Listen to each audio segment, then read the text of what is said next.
రాష్ట్రంలో అక్కడక్కడ కోవిడ్ కేసులు నమోదవుతున్నాయి. ప్రభుత్వం అప్రమత్తమై ముందు జాగ్రత్త చర్యలు చేపట్టింది.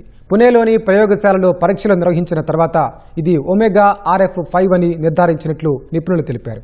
అసలు ఈ వైరస్ లక్షణాలేంటి, ఇది ఎంతవరకు ప్రమాదకరం, ప్రజలు ఎలాంటి జాగ్రత్తలు తీసుకోవాలి, ప్రభుత్వం తీసుకుంటున్న చర్యలేంటి అనే అంశాలపై విజయవాడ సిద్ధార్థ ప్రభుత్వ వైద్య కళాశాల మైక్రోబయాలజీ నిపుణురాలు అసోసియేట్ ప్రొఫెసర్ ప్రశాంత్తో మా ప్రతినిధి సూర్యారావు ముఖాముఖి. రాష్ట్రంలో కోవిడ్ కేసులు చెదురుముదురుగా నమోదవుతున్నాయి. పాజిటివ్ నమూనాలను పూణేలోని ల్యాబ్కు పంపించారు. జీనోమ్ సీక్వెన్సింగ్ ఏ వేరియంట్ అనేది ఇప్పుడు కనుక్కున్నారు. Siddhartha medical college microbiology HOD Prashanti ఉన్నారు మనతో పాటు. ఆవిడని అడిగి ఈ వేరియంట్ సంబంధించి మరిన్ని విశేషాలు తెలుసుకుందాం. కరోనా కేసులు ఇప్పుడు వస్తున్నాయి, ఇది ఏ వేరియంట్ మేడం? ప్రస్తుతం నమోదవుతున్న కరోనా పాజిటివ్ కేసులు పరీక్షల కొరకు జీనోమిక్ సీక్వెన్సింగ్ అంటే జన్యు పరీక్షల కోసం నేషనల్ ఇన్స్టిట్యూట్ ఆఫ్ వైరాలజీ పూణేకి పంపించాము. వాళ్ళ రిపోర్టు ప్రకారం ఒమిక్రాన్ వేరియంట్ అంటే ఆల్రెడీ మనకి గత 4-5 ఏళ్లుగా ఒమిక్రాన్ వేరియంట్ నడుస్తుంది. అదే వేరియంట్ లో సబ్ లీనియేజెస్ అంటారు, అంటే ఉపవంశము RF5 అని నమోదు చేశారు. సో అది మనకి NIV పూణే నుంచి వచ్చిన రిపోర్ట్లు ఆధారంగా మనకి తెలుస్తుంది.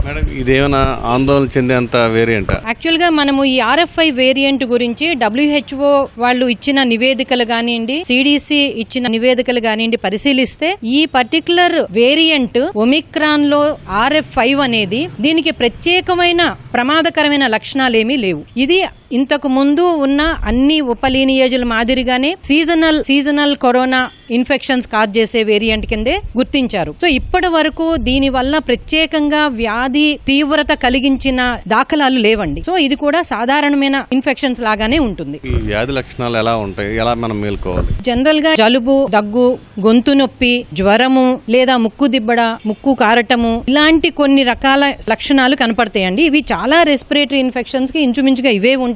సో ఈ COVID-19 లో కూడా ఇవే లక్షణాలు కనపడతాయి. ఎప్పుడు మనం వైద్యులను సంప్రదించాలి, ఎప్పుడు అప్రమత్తంగా?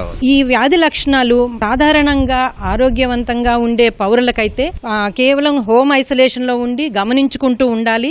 ఏదైనా తీవ్రత పెరిగింది అని అనుకున్నప్పుడు 3-4 రోజులు చూసి తగ్గకపోతే వైద్యుల్ని సంప్రదించవచ్చు. అది కాకుండా పెద్ద వయసు వాళ్ళు లేదా చిన్న పిల్లలు వాళ్ళకి ప్రత్యేకంగా కోమార్బిడ్ కండిషన్స్ అంటే డయాబెటీస్ గానీ, హైపర్ టెన్షన్ గానీ, ఇతరత్ర దీర్ఘకాలిక వ్యాధులతో బాధపడుతున్న వాళ్ళు ఖచ్చితంగా వైద్యుల్ని సంప్రదించాలండి ఈ లక్షణాలు ఉన్నప్పుడు. ఎందుకంటే కొంచెం ప్రత్యేకమైన జాగ్రత్తలు అవసరమైతే దానికి సంబంధించిన వైద్యము, మందులు మొదలు పెట్టాల్సి ఉంటుంది. అవసరమైతే అడ్మిషన్స్ కూడా చేయాల్సి ఉంటుంది. ఎలాంటి జాగ్రత్తలు తీసుకోవాలి ప్రభుత్వ పరంగా, అడ్మినిస్ట్రేషన్ పరంగా? ఇప్పుడు ప్రభుత్వం పరంగా అన్ని చోట్ల మాకు ఆల్రెడీ అధికారులు కానివ్వండి, పై అధికారులు కానివ్వండి అందరూ మాకు తగిన ఫెసిలిటీస్ అన్ని అరేంజ్ చేశారు. అడ్మినిస్ట్రేటివ్ గా పేషెంట్స్ రాగానే స్క్రీన్ చేయడానికి, సిమ్టమ్స్ ఉన్న వాళ్ళని లక్షణాలని ప్రత్యేకంగా డయాగ్నోసిస్ చేయడానికి, శాంపుల్స్ తీసుకోవడానికి అరేంజ్మెంట్స్ ఉన్నాయి. శాంపుల్ కలెక్ట్ చేసినవి టెస్ట్ చేయడానికి ఇక్కడ VRDL ల్యాబ్ ఉంది. చాలా మెడికల్ కాలేజెస్ లో ఈ వసతులు ఉన్నాయి. అక్కడ వెంటనే RT-PCR పరీక్షలు చేసి వ్యాధి నిర్ధారిస్తారు. నిర్ధారించిన రిజల్ట్స్ ని బట్టి ఆ పేషెంట్ ని ఐసోలేషన్ కన్నా పంపిస్తారు. లేదా ఇతర సమస్యలు ఉంటే, ఇతర కోమార్బిడ్ కండిషన్స్ ఉంటే అడ్మిషన్ లో పెట్టి ఉంచుతారు. అడ్మిషన్ కి అవసరమైన ప్రత్యేకమైన కోవిడ్ ఐసోలేషన్ వార్డులు కూడా రెడీ చేశారు. సో అవి కూడా అందుబాటులో ఉన్నాయి.